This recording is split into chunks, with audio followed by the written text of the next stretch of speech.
Thank you so much, Mr. Chairman. What this does, it's an amendment into the preamble. It states, notwithstanding any provision of law or this act to the contrary, no funds herein appropriated or authorized later through a BA7 and any means of finance may be used for a contact tracing program that is, here's the key word, mandatory for any person or entity in the state of Louisiana.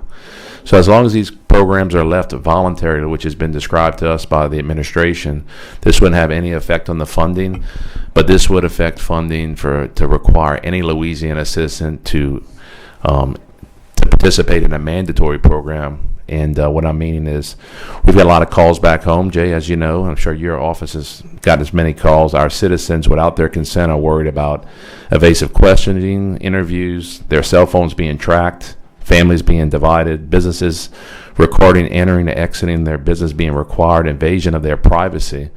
And it's been my understanding that this will be a voluntary program, correct? And we want to make sure it stays that way and the legislature stands strong for people's privacy. So that's what the amendment does, pretty clear. What's the number on it? So I'm willing to work with you guys along the process, but I do want to offer this amendment today, and I don't want to do anything that's going to prohibit you from doing your job. But it's very important for the people of Louisiana that they're not required to mandatory participate in the program. My office has been phones ringing off the hook, emails. They want to know what's involved with this program, and they want to know what the legislature is going to do to make sure that their privacy is not invaded. Sure. And I feel like this amendment is the start of that conversation. I'd like to move favorably on at the appropriate time. Thank you so much. You guys, I appreciate it. Mr. Russo, I've got a copy right here of 56-page guidance from CDC on developing a contact tracing plan, and nowhere in it did I see mandatory participation on the part of the participant in any of those 56 pages. And I got this from requesting on one of the congressmen, and they sent me that. So what we're trying to think here, or get here, and I think everybody's clear about it, is we just want to make sure that you keep saying we don't have any plans to. The people want to know you will not.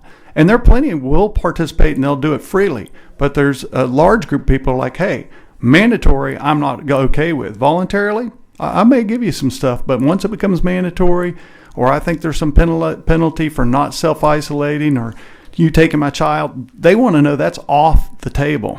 I'm saying if you're at your house and you've got one bathroom instead of two and you've got kids, that you're not going to come in and take the kids out. And they need to know that's not going to happen. Not that you don't have any plan to, that it's not going to happen. Right. And that is my understanding. And then on the 24th. Well, that's what we're saying. We want to make that understanding clear by saying, hey, these funds are fine as long as that's not going to happen. Sure. I understand what you're saying. I live in a rural district, very rural district, and the private people, they enjoy being in a rural area, living, with just a few neighbors. And I can tell you one thing, they sure don't want the government calling them and asking them questions about where they've been or what they do. And I just want to go on the record. I think this is a great amendment. I don't see why anybody would be against it, because we don't want any. What's next with the government? What are they going to be asking us next, or what are they going to be doing next? That's just how I feel.